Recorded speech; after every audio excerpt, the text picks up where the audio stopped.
ოქროები ჩვენს თეხის ჭურჭელში, ამ შემთხვევაში ლობიოს მოსახარში, ქოთანში, ღვინის ფიალებში, ყანწებში და ასე შემდეგ. იმედები უნდა გაგიცრუოთ, მეგობრებო, იმიტომ რომ ის რაც თქვენ ოქრო გონიათ, ამეებში რომ ბზინავს, ამაშიც არის რაღაცები, რაც ბზინავს. ის ოქრო არ არის, მეგობრებო.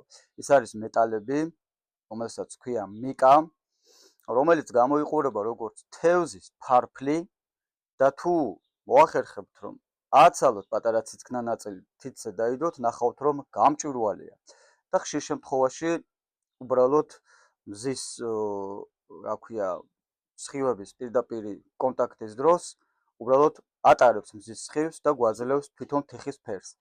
რაც შეეხება ამას, მინდა გითხრათ რომ მე არაერთი ჭურჭელი შემისწავლია, არაერთი არ ჩამოვთვლი, მაგრამ ოქრო არსადაც არ მინახავს.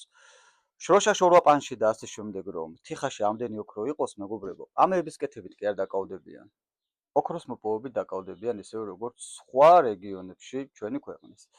ეხლა განახებთ ახლოდან ამაშიც რაღაცები როგორ ბზინავს და დაწყნარდებით, დამშვიდდებით და ზოგიერთს რო ვეუბნები ხოლმე რომ არ არის მაგაში მეგობარო ოქრო, ისე გული წყდებათ ხოლმე, ისე შემომიტევენ როგორც ძმაო, აი მან ისე თქვა. მაშინ ვინც იმან ისე თქვა, იმას მიუტანე და იმან ამოიღოს მაქედან ოქრო. გეტყვით რაც ხდება.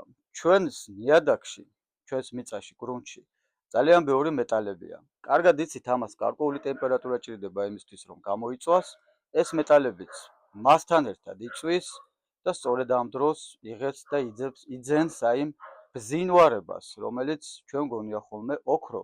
სულელების ოქროსაც ეძახიან ხოლმე.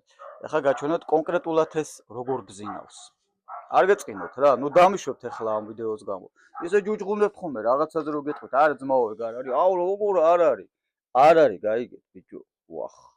აი ასეთი ბზინვარა რაღაცეები გონიათ ხოლმე ადამიანებს, ოქრო და გული წყდებათ ხოლმე. ყველგან არის, ნახეთ როგორ ბზინავს. როგორ არ არის ოქრო. ეხლა ვნახოთ პატივცემული თავსახური, რომელზეც მე ჩავატარე ექსპერიმენტი და არაფერიც არ მოხდა. აგერ ბატონო, შევისწავლე, ვცადე ხსნარებით, ყველანაირად დამუშავებას შევეცადე, მაგრამ არანაირი ნიშანწყალი არ მომცა იმისა, რომ მასში არის ოქრო. არ არის ამ ქუთანში ოქრო და არც მსგავს რამეებში. მე ახლა მოვხარშავ ამაში ლობიოს, მობრძანდით და ყველამ ერთად ვჭამოთ. ყველას გვეყოფა იმდენი გამოვა. აბა თქვენიც.